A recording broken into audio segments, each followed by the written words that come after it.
Hey, how you doing? This is Bruce. I'm going to work on this little piece of wood today just to do, using this for an example, for a sample. But what I'm going to do is talk about sanding swirls, okay? What I've got is the 3x4, and I have my thin pad saver on here, and I have a piece of 80 grit screen, okay, abrasive. Next, what I have over here is my 5-inch orbital dual action, and I've got a piece of 60 grit that I'm going to put on here. I'm sorry, not 60, 80. So we've got 80 grit film on here, got 80 grit screen on here.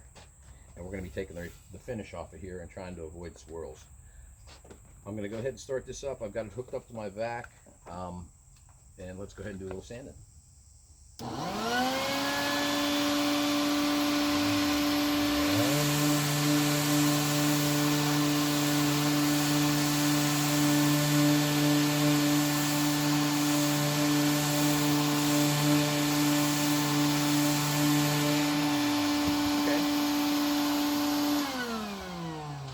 See, most of the finish is removed.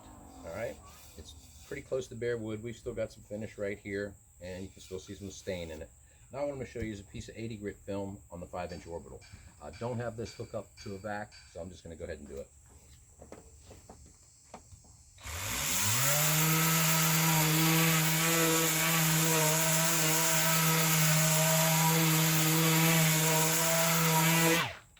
All right, you'll see how much faster that did that. That's because with this sander, it's a dual action sander. You've got, all right, let's go back to here. The 3x4, you've got this sander and it's doing this, okay? It's making very small little orbits, and it's taking a little while to eat the finish away. You know, move around, you saw me moving around, and you can, on the finish like that, when you're trying to remove it, if you go across the grain, it's gonna remove the finish a little faster. You don't necessarily wanna do that when you're sanding wood, but you saw how the 80 grit took that off pretty quick.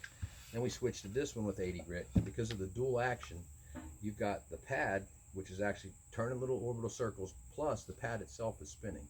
So you've got dual action, much more aggressive, and that's why it took it off so much faster. But both of these also left swirls in here. So in order to prepare this for stain, what you want to do next, I'm going to use my 3x4 for this. I'm going to remove my screen, and I've got 80 grit is what I used. Now I don't want to jump up to like 180 or 220, because I think, you know, that I want to make it 220 smooth. In order to get to 220 smooth, you've got to go through an order of grits, and that's why sandpaper is numbered. That's why it doesn't, you know, why it goes from 80 to 100, 120, 150, 180. And you want to work through those in order to get a nice surface to accept your stain or prime it or whatever you're going to do. But what's necessary next then, I don't have any 100, so I'm going to jump one, okay? It's okay to jump one, don't jump two. So I'm going to go from 80, jump 100, and I'm going to 120.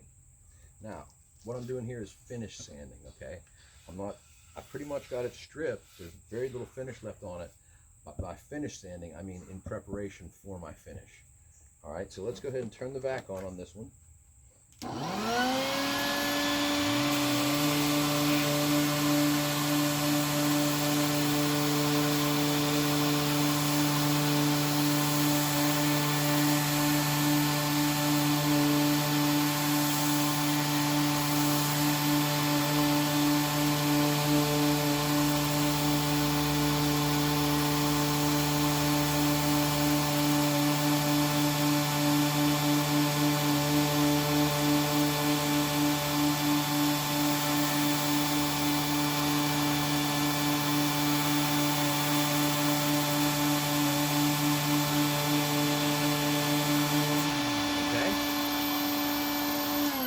I've done it with 120. Okay, now I've got a light right here. I'm going to go ahead and swap this plug out real quick, shut my sander off before I unplug it. And I'm going to take this light and I'm going to look for swirls. It's a high intensity LED light. Got it from SurfPrep. But let's go ahead and put this under here, and I'm going to take a close look. I see some fine swirls in a few places. Now if I were to put stain on here, you would definitely see them better. So I'm going to sit this to the side, unplug it, go back to my sander, turn it on, and I'm going to go up another grit. Okay, so I went from 80 to 120. Now I'm going to go to 150. Take my 120 off, put a piece of fresh 150 on here. Now we're getting down to the finish sanding, ready for the finish to go on. We want to get these last few swirls out. We want to get an even color. We're going to move slow. We're not going to use a lot of pressure. Pressure causes sanding swirls. If you're sanding and you're leaning into it and you're bearing down like that, that's way too much pressure. If you're bogging the motor down, here, I'll show you. All right. Here it's bogging. You don't want to do that. You just want to let it run. Much different sound. All right, let's turn the vac on and work this one with 120 a little, or 150.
Okay, as you saw, you notice at first I was maybe going a little faster, maybe doing a little side to side.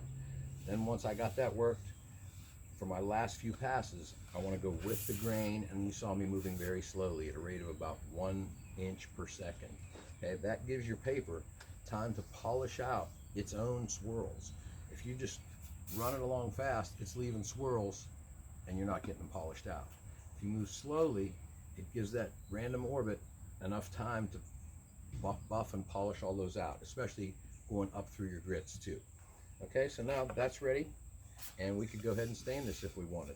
So the three things really to avoid swirls are speed, okay, 1 inch per second when you get down to your final grits, giving your sander time to erase those other grits, or those other sanding swirls made from the other grits. Your second thing is pressure. When you're first stripping it, you can put a little pressure on it, move it around side to side. That's going to take the finish off.